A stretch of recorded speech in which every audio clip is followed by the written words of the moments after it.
to. They may be in the American satellite footprint, but they have a fondness for Britain, British values, British independence, and as many of them said in the emails to us, typified in the BBC.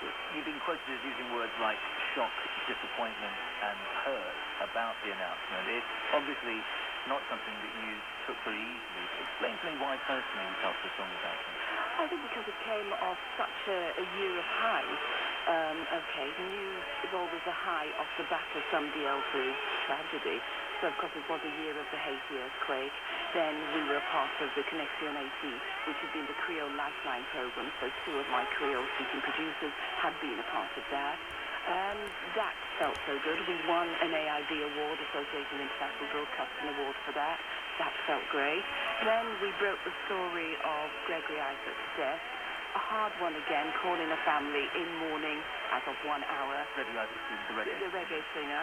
And the reggae superstar, we ended up as a sort of, top suite, top global suite.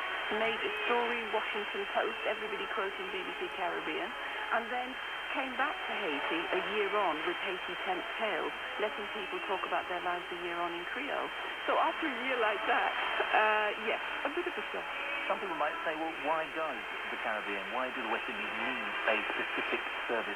Surely they can listen to the World Service in English and listen to this programme and other programmes on the usual network. Why did you feel it was necessary? Well, of course they can.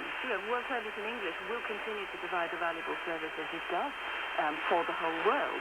What we provided was the Caribbean-specific service, which is not done in the Caribbean. That independent reporting, that joining of the dots, because even the islands with 30-plus stations, it's about island broadcasting. I know I've worked there. It's great fun.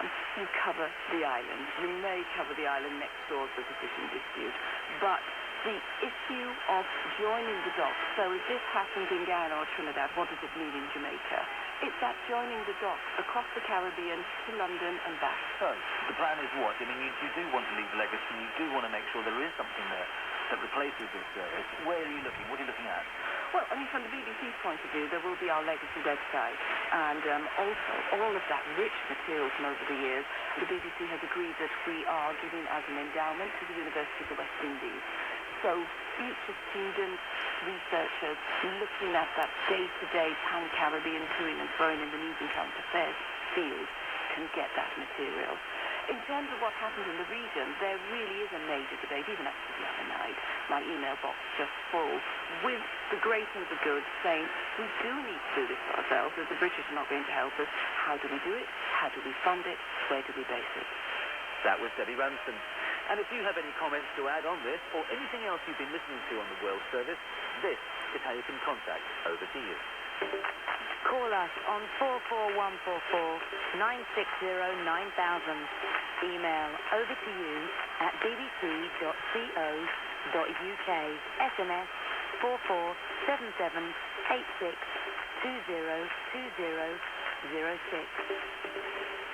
Now to your post bag, which once again is dominated by reactions from Europe to the ending of the 648 medium wave service. Lorne Walters rang us to draw attention to a recent Oscar-winning film. I just wanted to point out that the King's Speech, the original one back in the 30s of King George VI, and the award-winning movie of the same name, The King's Speech, would have never been able to happen without the BBC World Service. So just to remind ourselves that this is World Heritage stuff, we can't just throw it in the dustbin under the pretext of budget cuts. I'm sure that there is available funding available. We can't not recognize the extreme unparalleled value of such important reporting sources. Meanwhile, Hazel Bargiel from Chevreuse in France has found a way to continue to listen to the World Service. But first, she had something to say about the decision to replace the interview with Hard Talk. I learned with horror the interview was to be taken off air. Worse still, it was compared to Hard Talk, which is supposed to make up for the loss. I've invested in an internet radio so that I can keep listening to what's left of the World Service beyond the end of March. And I'm very pleased with it. The radio, that is. So I'm not so sure about the World Service. However, not all of the emails were about the end of 648 medium wave. The coverage of the disaster in Japan prompted this from Sam Hare. Why do you think it is newsworthy to needle those who have lost their loved ones? lack of consideration and sensitivity pushes your interviewers into recording and broadcasting the harrowing occasion of a husband looking for his wife in a mortuary. Have you no better feelings? And I'd be interested to know what you think about Sam Hare's point there. Now back to the language services, which have said their final goodbyes. We turn to the other 4 of the 5 that are going.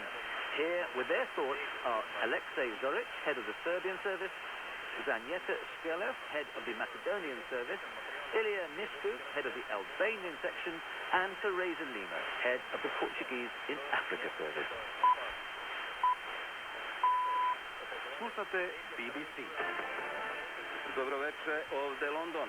Obruč oko Gaddafija se steže. When I joined the BBC World Service in January '92, what used to be the multi-ethnic Federation of Yugoslavia had just exploded into several monochromatic nationalistic republics, some of which were at war with each other. I came from Belgrade in a time where you couldn't telephone to Zagreb, for instance, which is the capital of Croatia. And suddenly, I was in Bush where everything seemed possible. And I think that we succeeded in building on that. We succeeded in keeping open the conversation so that people could hear voices from the quote-unquote other side. And I hope that would have helped. The former head of the BBC Serbian service, Alexei Zoric, there. The language services in the Balkans have been part of that region's history. Their role to broadcast impartial news into a far from neutral political environment is one that the Macedonian services, Zanieta Skelev, remembers well. I could think of Bosnia War and how we reported on that. Our reporting was well measured, balanced. I remember at one point I was sitting with a stopwatch timing, so 20 seconds for the government spokesman and 20 seconds for the rebels. So we were that careful to be really balanced, even physically balanced, if you understand me. Like all the language sections, one of the aims of the Albanian service was to use the BBC's model of journalism.